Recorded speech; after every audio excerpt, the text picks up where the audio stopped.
Assalamualaikum warahmatullahi wabarakatuh. Kami dari kelompok 2 akan mempresentasikan tentang Fiber to the Home. Sebelumnya, perkenalkan nama saya Nur Haliza, saya sebagai moderator. Perkenalkan, nama saya Fiona Elena. Perkenalkan, nama saya Rifa Safriani. Baiklah, presentasi pertama akan dibacakan oleh Fiona Elena. Kepada Fiona Elena, dipersilahkan.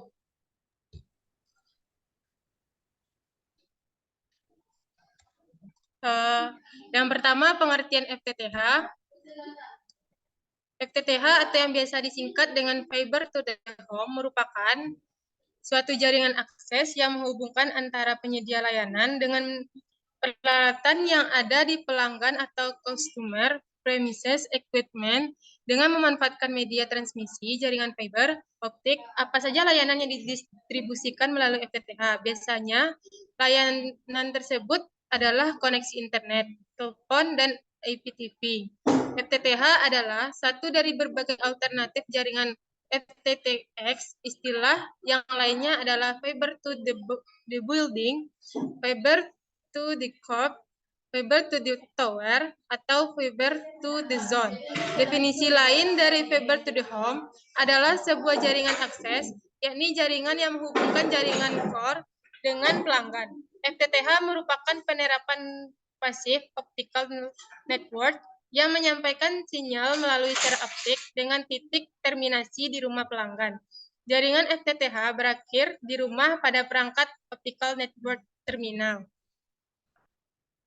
Perangkat jaringan FTTH, yang pertama, optical line terminal adalah perangkat yang terdapat pada central office yang berfungsi sebagai antarmuka sentral dengan jaringan yang dihubungkan ke satu atau lebih jaringan distribusi optik. Yang kedua, optical distribution frame adalah perangkat yang digunakan sebagai tempat terminasi awal kabel fiber optik. Selain itu, juga sebagai tempat peralihan dari kabel outdoor dengan kabel indoor dan sebaliknya. Yang ketiga, kabel feeder kabel adalah kabel fiber optik yang diterminasikan pada optical distribution frame dan optical distribution cabinet yang berfungsi untuk menyambungkan kedua perangkat tersebut.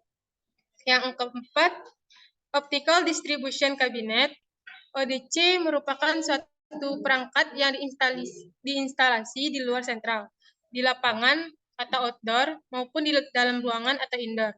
ODC memiliki fungsi yaitu sebagai titik terminasi ujung kabel feeder dan pangkal kabel distribusi. Sebagai titik distribusi, kabel dari kapasitas besar menjadi kabel yang berkapasitas lebih kecil.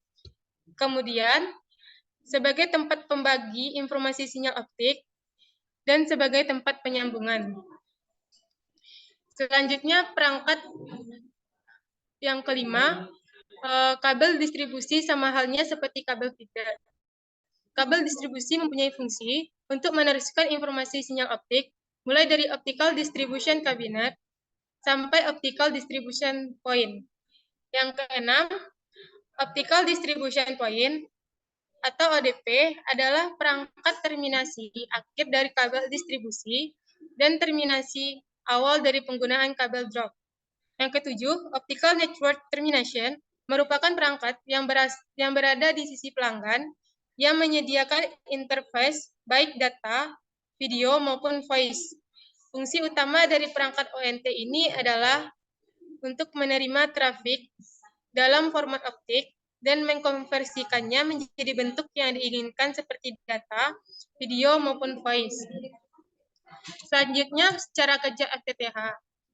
Cara kerja FTTH, karakteristik yang menentukan dari FTTH adalah menghubungkan secara optik langsung ke tempat lain, ke tempat tinggal. Ia menggunakan fiber optik untuk sebagian besar atau semua telekomunikasi jarak jauh.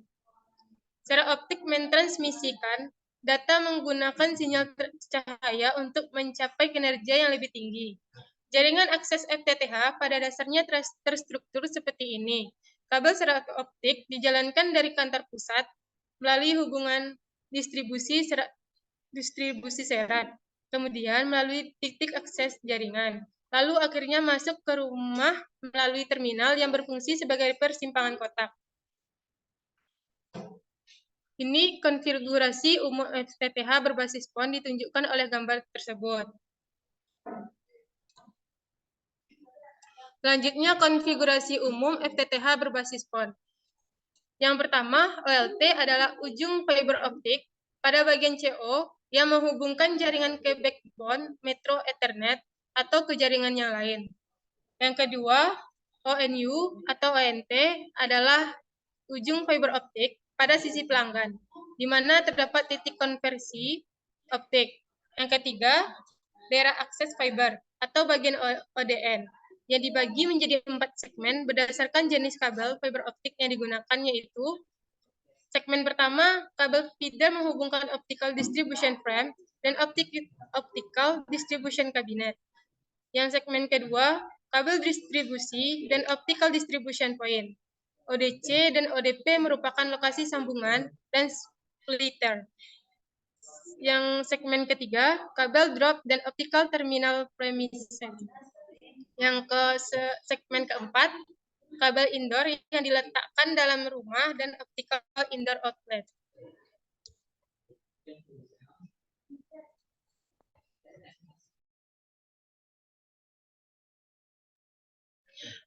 Selanjutnya, arsitektur jaringan FTTH. Arsitektur jaringan komunikasi fiber optik yang digunakan dalam FTTH adalah Passive Optical Network. PON merupakan jaringan point-to-multipoint yang tidak memiliki komponen aktif selain di sisi central office dan sisi pelanggan atau user. Dengan kata lain, sinyal optik dikirimkan hanya melalui komponen pasif yaitu fiber optik, splices, dan splitter. PON merupakan teknologi terbaru setelah point-to-point fiber connection, di mana tiap klien memiliki jalur fiber optik pribadi untuk menuju CO, dan active optical network, yaitu jaringan yang membutuhkan komponen aktif berupa switch elektronik sebagai menyalur informasi. Sejak ditemukan oleh British Telecom pada 1980-an, PON terus dikembangkan karena memiliki fleksibilitas tinggi. Terbukti dari munculnya berbagai skema jaringan baru yang berakar dari PON, yaitu GPON, Broadband PON, GPON, XGPON, dan Ethernet PON. Pengembangan PON juga dilakukan pada cara sharing data yang dilakukan, yaitu TDM PON, WDM PON, dan hybrid PON.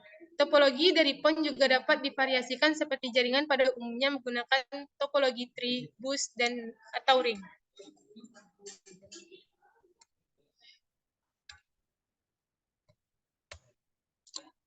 Manfaat menggunakan FTTH. Yang pertama, manfaat utama FTTH adalah peningkatan kinerja jaringan, khususnya kecepatan yang lebih tinggi dalam jarak jauh, yang tidak dapat dijangkau oleh metode lama yang menggunakan kabel koaksial, konduktor twisted pair, dan DSL. Karena bandwidth yang jauh lebih tinggi, FTTH dianggap oleh para ahli sebagai teknologi terbaik untuk menangani permintaan jaringan konsumen dalam beberapa dekade mendatang. Beberapa manfaat yang menyertai ini meliputi peningkatan kinerja untuk streaming video definisi tinggi pada aplikasi seperti YouTube dan Roku. Memungkinkan untuk beberapa peningkatan tanpa harus mengganti serat, menyebabkan beberapa orang menyebut FTTH bukti masa depan. Infrastruktur yang mengelilingi serat dapat diperbarui tanpa harus memperbarui serat itu sendiri. Kecepatan lebih tinggi dengan jarak yang lebih jauh dari teknologi sebelumnya. Lebih baik daripada konfigurasi serat lainnya, karena serat terhubung langsung ke tempat tinggal dan dapat menyelesaikan segmen jaringan yang tersisa dengan kabel Ethernet atau koaksial. Keunggulan FTTH. Dengan dukungan kecepatan Ethernet yang tinggi, maka pekerjaan yang dilakukan juga akan semakin lancar, sehingga waktu yang digunakan menjadi lebih efisien dan efektif dibandingkan saat Ethernet tersendat-sendat. Selain itu, dengan semakin berkembangnya teknologi canggih di dunia ini, maka banyak aplikasi terbaru yang dapat terhubung, kemudian dapat digunakan untuk memaksimalkan berbagai macam pekerjaan. Selanjutnya, kelemahan FTTH. Keleman FTTH fiber optik ini tidak diinstalasi secara direct, namun pada umumnya menggunakan passive splitter untuk penggandaan. Sementara mutu passive splitter kadang-kadang sebagai pemicu redaman tinggi atau gangguan. Selain itu, para pelanggan juga akan mendapatkan beban tambahan daya seperti catuan daya ONT, setbox TV, dan catu daya pesawat telepon. Dan parahnya lagi, saat catuan listrik mati dan tidak ada cadangan daya, maka perangkat yang digunakan juga ikut off. Apalagi ketika FO dan perangkat mengalami kerusakan atau gangguan, untuk memperbaikinya membutuhkan waktu yang cukup lama karena membutuhkan adanya peralatan khusus dan teknisi yang ahli di bidangnya.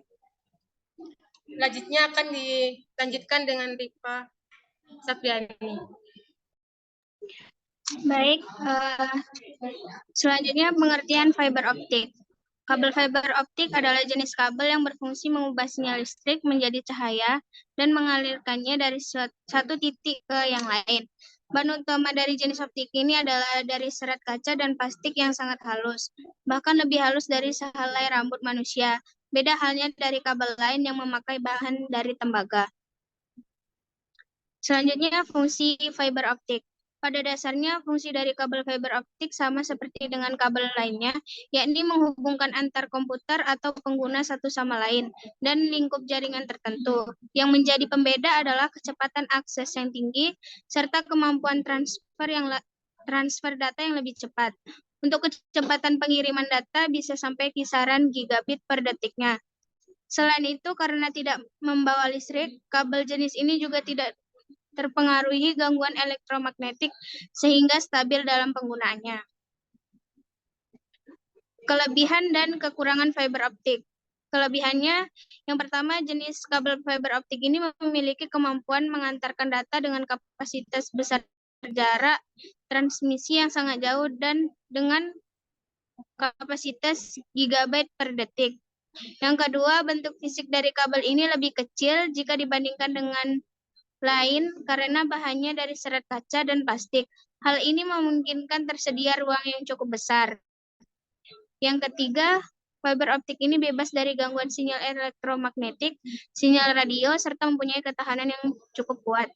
Yang keempat, meskipun memiliki kecepatan akses yang tinggi, namun tetap kemungkinan hilangnya data sangatlah rendah. Yang kelima, karena tidak menggunakan arus listrik, maka kemungkinan adanya korsleting juga tidak akan terjadi. Selanjutnya, kekurangan. Yang pertama, harganya yang cukup tinggi. Kedua, untuk perawatan fiber optik juga memerlukan biaya yang juga tidaklah murah.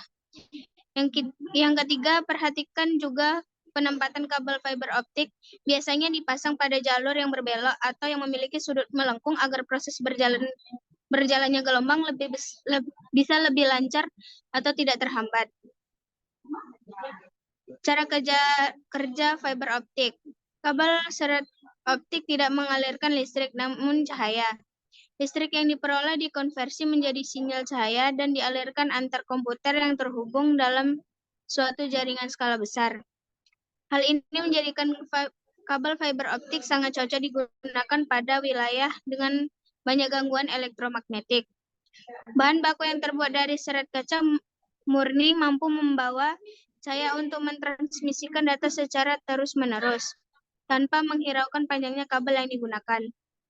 Kabel fiber optik menggunakan cara kerja dengan memanfaatkan cermin untuk menghasilkan total internal reflection atau bahasa umumnya adalah refleksi total pada bagian serat kaca. Selanjutnya pengertian dari ODC. Optical Distribution Cabinet atau ODC adalah suatu ruangan yang berbentuk kotak atau kubah yang terbuat dari material khusus yang berfungsi sebagai tempat instalasi sambungan jaringan optik single mode yang dapat berisi konektor maupun splitter dan dilengkapi ruang manajemen fiber dengan kapasitas tertentu pada jaringan akses optik positif atau PON untuk hubungan telekomunikasi. Selanjutnya fungsi ODC dalam FTTH. ODC berfungsi sebagai tempat terminasi antar kabel feeder dengan kabel distribusi. Dapat disimpulkan bahwa di dalam ODC terdapat splitter dari sentral atau OLT yang nantinya akan dibagi ke ODP.